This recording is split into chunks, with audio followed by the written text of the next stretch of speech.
As I think about the banishing of the fantasy of male protection, what comes to mind is the ways in which I need to deepen the analysis there. The ways in which I need to come back and explain my thinking where that banishing is concerned. First off, I was very intentional about the title. The title is I Banish the Fantasy of Male Protection. The title is not I Banish Men. And I think in that difference, the space between that difference is where I can say some things about hoodoo and about the feminine energy on which this entire reality relies. So I'm going to tell you a little bit about my own history. And then I'm going to discuss what that has to do with hoodoo. So I am a Black woman born and raised in Meridian, Mississippi, born in 1971, and solidly a member of Generation X. Our generation is famously known for being quote unquote feral. We just came from a pre-technology time, and our parents had been raised by boomers who had even less connectedness across and outside of their culture. And children were expected to be much more mature. A lot less hovering, a lot less monitoring, which meant that we also were left to our own devices to discover the cracks in the facade of the world we'd been given. So if you go back to the late 1980s, early 1990s, when Gen X were the irritating young people that were proof that the world was going to end. You see us most often described as kind of two middle fingers up, nihilists, people who don't care, aimless, directionless,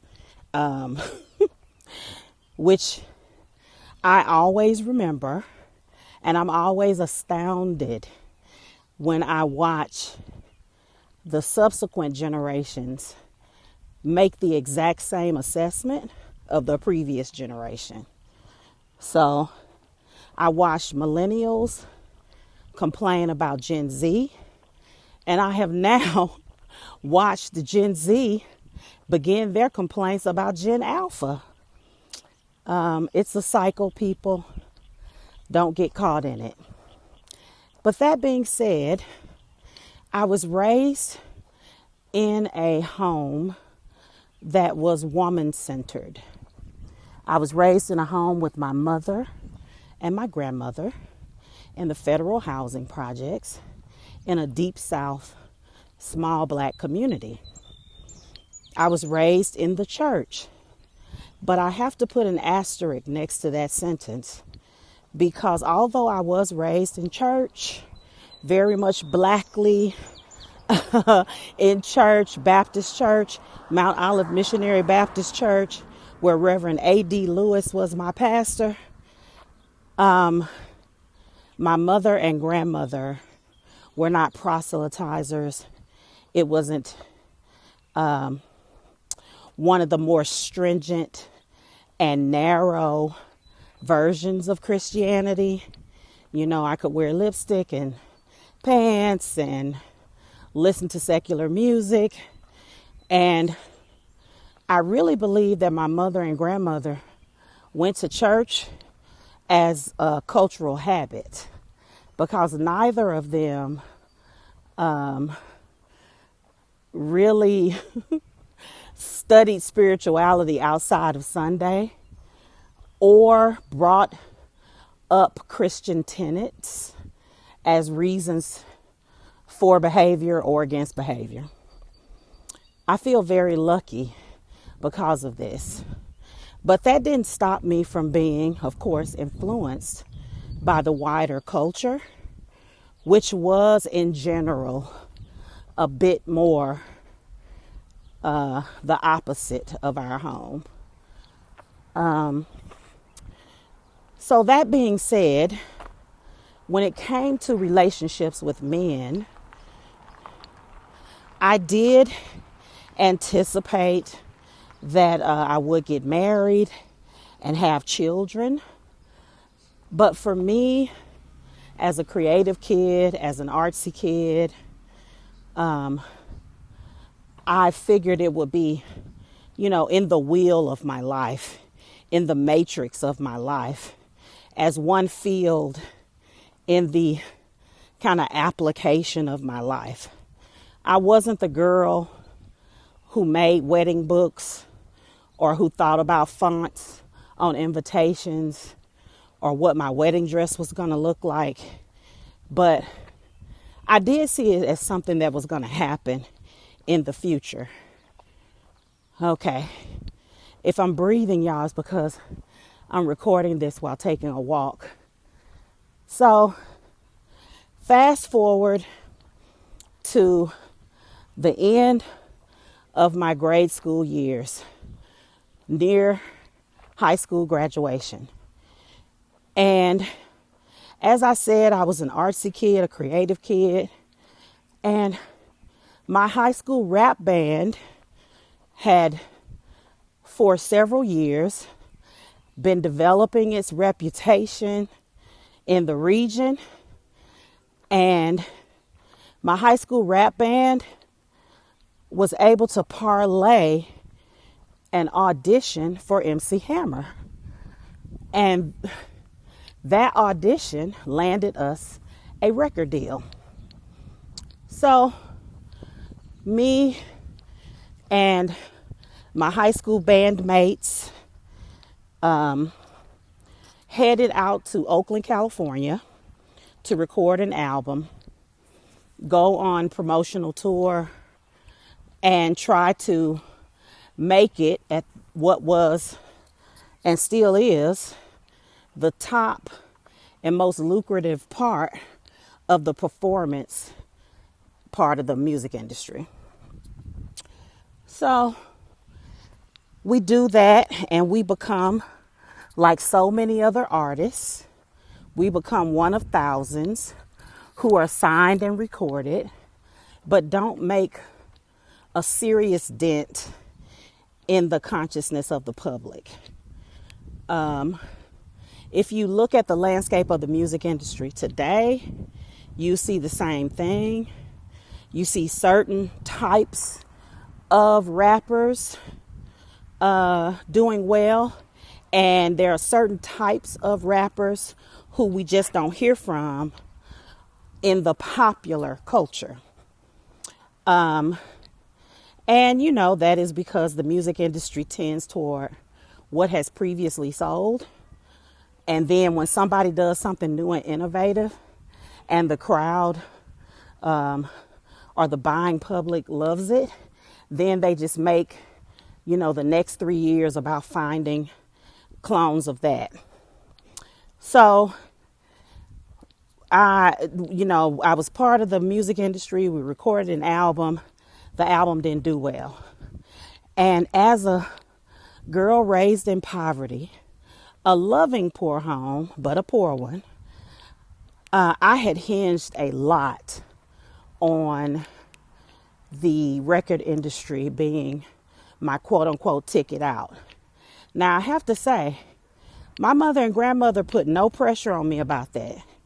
At no point were they like, please save us from the projects. Neither, they were just hopeful that I would remain safe and drug free, because they did have a sense that, it was a little bit of me entering Babylon as a very innocent girl.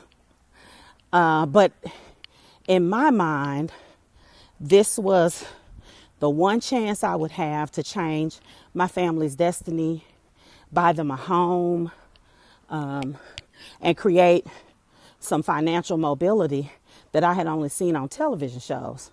So when that didn't happen, I felt like a failure. I felt like a terrible failure, and made up this story in my mind that I had to recover.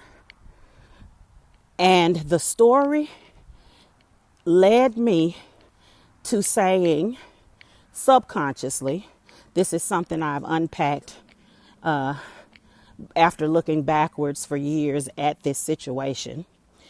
The story led me to, on the good side, to return to college, to return to Jackson State and earn a bachelor's in English and get certified to teach high school English.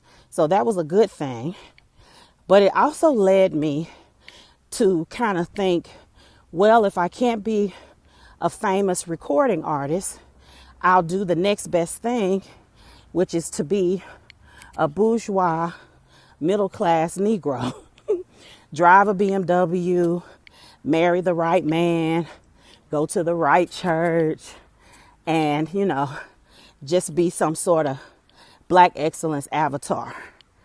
And so when I went to college and I started dating someone, I didn't even really choose them or really weigh out their fitness as a husband. I just moved forward because I had failed at the last thing. So now it was time to, bring home the quote unquote W. And as you can imagine, when you do not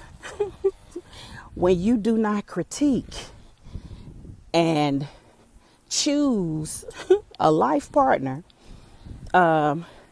you probably choose wrong. And I had chosen wrong. I was really mismatched.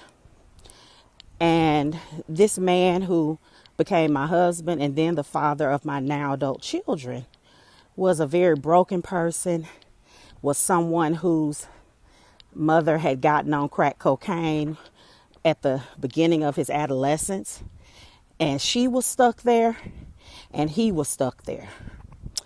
And to add, at the end of the relationship, after he had told me for years that I was too good for him and that I would leave him, he finally did a betrayal so outrageous that I did leave.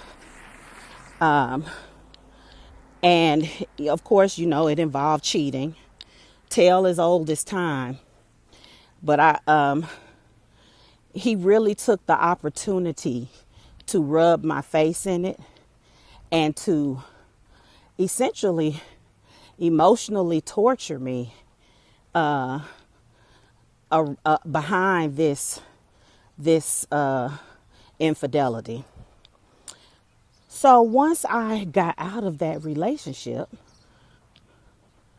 and moved away from Memphis, which is where we've been married most of the time, I moved up to Southern Illinois near my father's side of the family.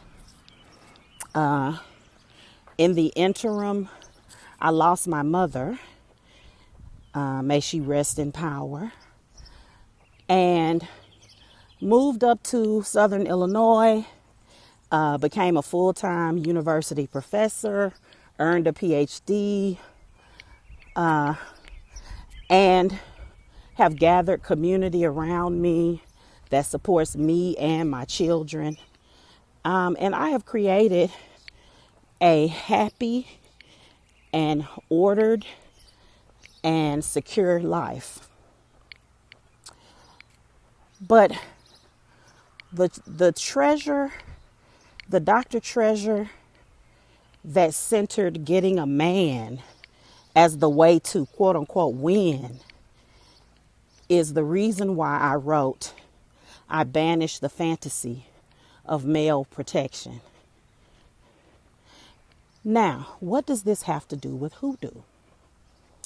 Well, hoodoo is what African spiritualities transformed into once they hit the Western Hemisphere, and specifically what is known as the United States. Hoodoo is informed heavily by West and Central African spiritualities and indigenous spiritualities and some folk European practices. Hoodoo is the legacy of our ancestors that is not informed by the Christian Bible. Hoodoo comes from a different cosmology, a different worldview, a different set of origin stories, a different idea of divinity and our relationship with it than the Christian Bible.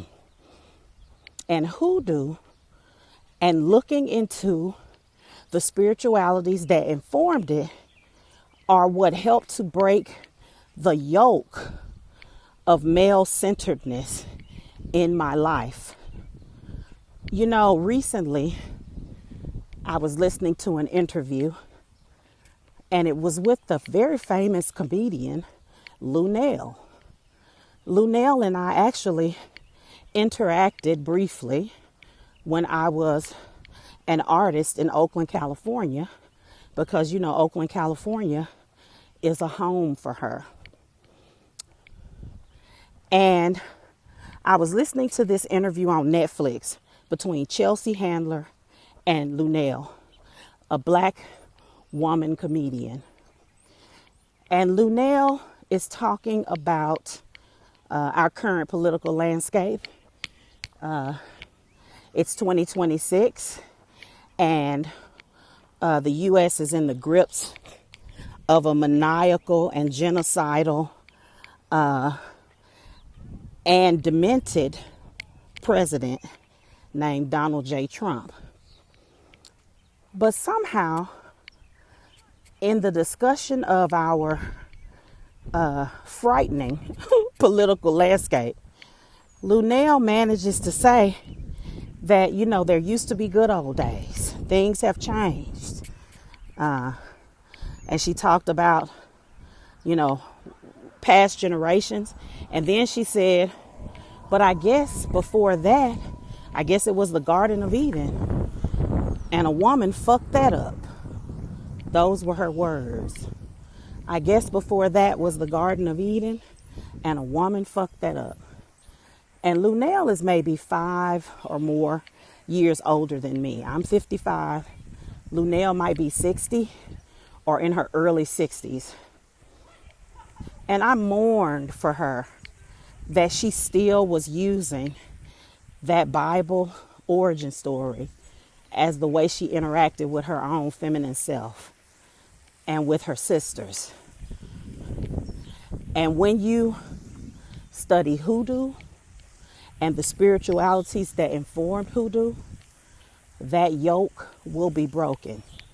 You will no longer believe that women fucked it up, that women are the birthmark to the birth of this world, that as the great priestess of Oshun, who is called Got to Be Oshun on social media, has said, that the Johnny come lately deity of the Bible and of the Quran and of the Torah, that Johnny come lately deity created the reality we see, created the cosmos, and that it all would have been unspoiled if a woman had a shut up and did what she was told. As they used to say in Mississippi, that's a lie and the truth ain't in it. You know, I talked about my grandmother and my mother, and one of the things my grandmother used to say, which let me know that her Christianity kind of ended and began at the church's front door. Whenever somebody would bring up virgin birth, my grandmother would say, and that's the biggest lie they ever told. Oh, goodness gracious. But saying all that to say, the cosmologies of West and Central Africans have different origin stories. They do not begin in an unspoiled place for humans that was spoiled by women. They begin, over 90% of them, with a void that was enlivened and brought to reality by a woman, by either an androgynous creator, a female creator, or a collaborative of creators. So I encourage you to start your hoodoo journey today.